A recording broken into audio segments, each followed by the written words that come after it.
ठाकुर। सभागार में उपस्थित सभी अभ्यागतों को मेरा हार्दिक प्रणाम। आज की चर्चा का विषय है कहाँ आ गए कहाँ जाना है। भूतकाल से भविष्य की ओर के गमनागमन की प्रक्रिया में एक महत्वपूर्ण पहलू जो हम सभी के सम्मुख आता है वह समय है। समय की वेगवती धारा निर्विकार गति से बहती रहती है। प्रकृति, जीवन, सभ्यता और संस्कृति आदि भी इसी धारा के कगारों पर स्थित हैं और समय के वेग के अनुरूप अपना आकार ग्रहण करते हैं। यह परिवर्तन कहलाता है। जहां समय सर्वशक्तिमान शासक है, वहीं परिवर्तन शासन संचालन का नियम है।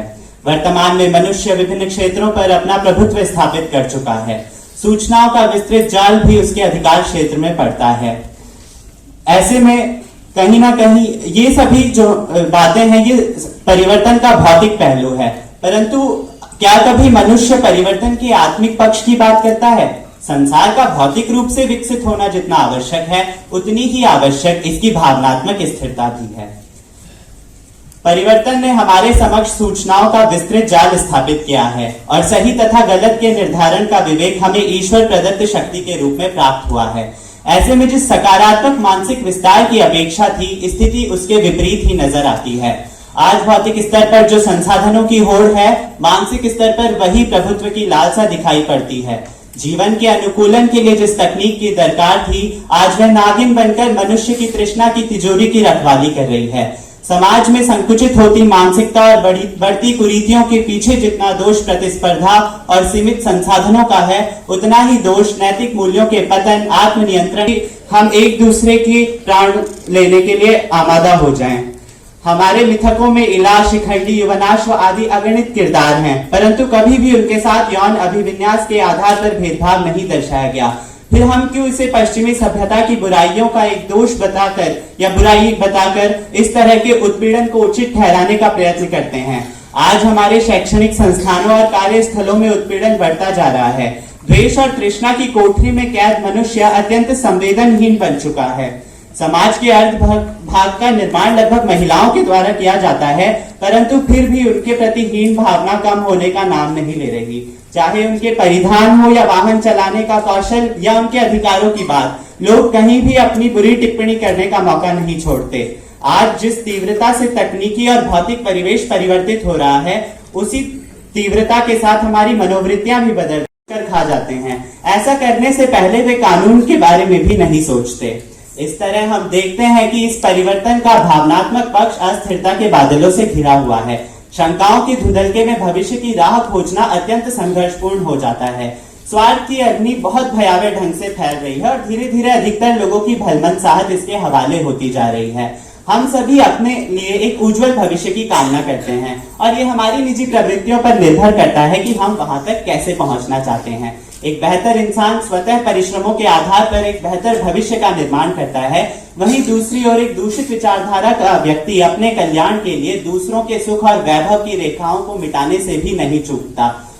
हम सभी को ये समझने की दरकार है कि हमारे समाज में विविधताओं के बावजूद भी हम सभी इंसान एक जैसे हैं, एक रक्त और एक हाड़ मांस से बने हैं। और ऐसे में कहीं ना कहीं हमारे समाज को गार्गी और शंकराचार्य जैसे तर्क शास्त्रियों की आवश्यकता है, जिनके तर्क हमारे विवेक को ताजगी से भर सकें और समाज को नवीन परिवेश प्रदान कर सकें। ज्ञान एवं तर्क संगत विचारधारा ही परिवर्तन की सकारात्मक दिशा सुनिश्चित कर सकती है। वर्तमान दौर संक्रमण का दौर है। हमारे परंपरागत मूल्य परिवर्तित हो रहे हैं और हम नवीन परिवेश के साथ तारतम्य स्थापित करने हेतु प्रयासरत हैं। ऐसे में विचारों के भंवर में मनुष्य नवीन राह तलाश रहा है और त्रुटियां होना एक अत्यंत आम बात है। हमें ये समझना चाहिए कि अगर हम सामाजिक बुराइयों को पीछे छोड़कर आगे बढ़ना चाहते हैं, तो हमें ज्ञान एवं अन्य संबद्ध क्षेत्रों में समान अवसरों की तलाश होनी चाहिए।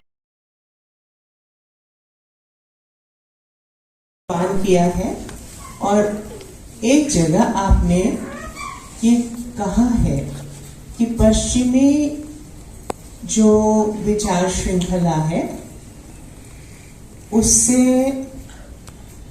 हमें अवरोध ही ज्यादा मिले हैं। तो क्या आपको ऐसा लगता है कि टैगोर का जो सिद्धांत था राष्ट्रीयता और अंतर्राष्ट्रीयता को लेकर, ग्लोबलाइजेशन के जमाने में विचारों और रिवायतों के आदान प्रदान का ये चक्र टूट सकता है क्या, can it be wished away. और दूसरा ये कि आप गार्गी की तार्किकता की बात तो करते हैं, लेकिन आपको लगता है कि संवाद, जो विवाद के बदले संवाद का जो स्कोप इंटरनेट शासित समाज रखता है, उसको आप विकसित करने में अपने वैयक्तिक अभियानों में क्या शामिल करते हैं, क्या करेंगे? क्योंकि विकास की गाड़ी पीछे तो जा नहीं सकती, बैक कैरियर में नहीं जा सकती। अब इसके परिशोधन के लिए आपके मन में क्या इरादा है कि वो इक्विपॉइज आ जाए, जिसके बारे में आप संकेत कर रहे थे कि तार्किकता के साथ और भावुकता के, भावना प्रवणता के साथ हम इसके निराकरण का काम करें। धन्यवाद महोदया। यदि आप मेरे निबंध को ध्यान से पढ़ें तो पश्चिमी सभ्यता के संदर्भ में मैंने जो बात कही है वो कहीं ना कहीं समलैंगिक और ट्रांसजेंडर समुदाय का जो उत्पीड़न होता है उसके संदर्भ में वो बात कही है। और मैं ये तर्क दे रहा हूं कि ऐसा कह के कि पश्चिमी सभ्यता का यह दोष है, हम इस तरह के उत्पीड़न को बढ़ावा देते हैं। मैं टैगोर के मतों से पूर्णतः सहमत हूं।